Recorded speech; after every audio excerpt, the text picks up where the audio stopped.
welcome back to my channel. So today we are going to talk about analytical method transfer in the pharmaceutical industry. So what is analytical method transfer? Analytical method transfer is the transferring of the technology associated with your analytical method to another lab.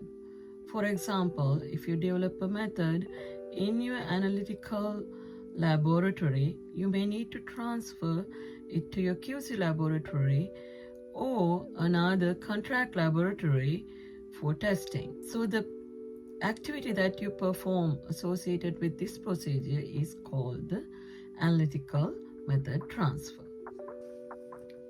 So before you start this method transfer procedure, you have to have some basic things in place.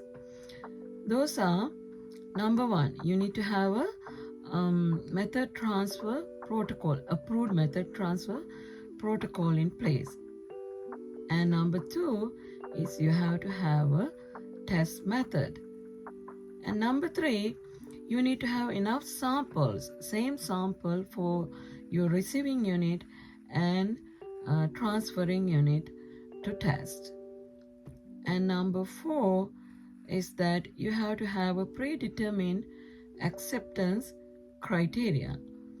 And in some instance, you have to have some variability criteria in place as well. So there are four method transfer strategies. Number one is the comparative transfer. And number two is co-validation. And number three is complete revalidation or partial revalidation. And number four is that you can get in certain instances you can get a method transfer waiver. So let's study this method transfer strategies one by one. Number one is the comparative transfer. As you can see, the word says all. So you're going to compare the results. You're going to test the same test sample in both the receiving unit and the transferring unit and compare your results.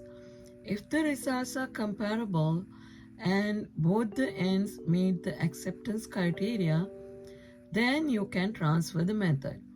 Usually you test 6 multiple preparations of the sample at both the ends and compare the percent RSD and see if it is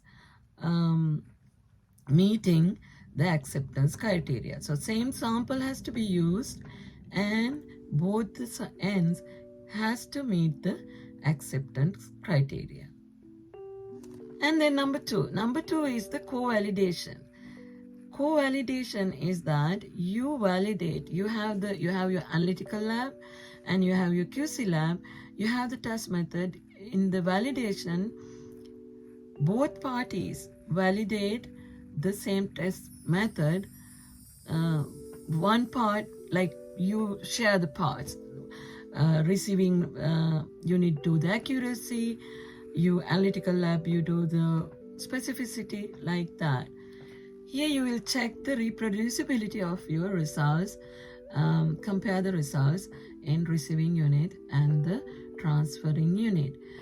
Specifically, the receiving unit should perform specificity and accuracy. If there's impurity involved, they should test the LOQ as well.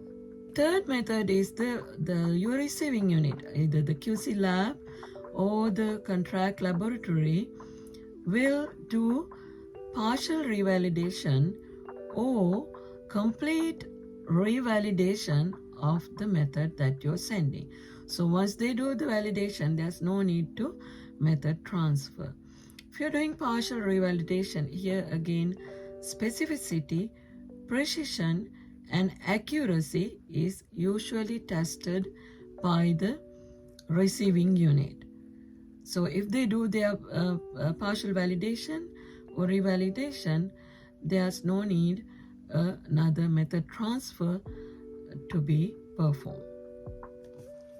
The fourth one is, in some instances, you can get a method transfer waiver according to ESP chapter 1, 2 to 4.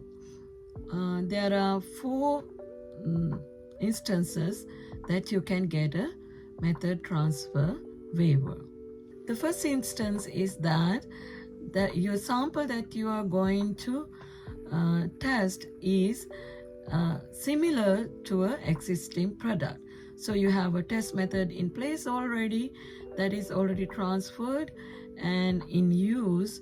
Then you can say that the sample is very similar to this product and the test method is the same. So in that case, you can get an waiver.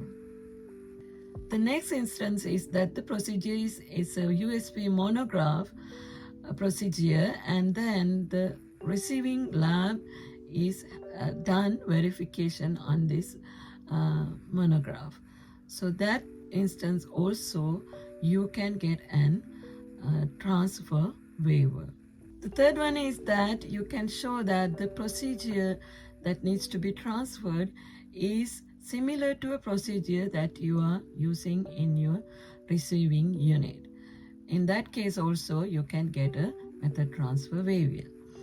And the fourth one is that, let's just say the person who is in charge of the method validation procedure in your analytical lab, and this person, at the time you're going to transfer the method, this person get a transfer to the quality control unit in the same company. In that case also you can get a waiver. Okay, hope you understood what is analytical method transfer and the strategies associated with that.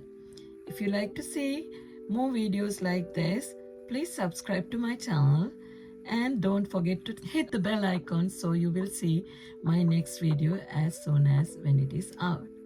Thank you.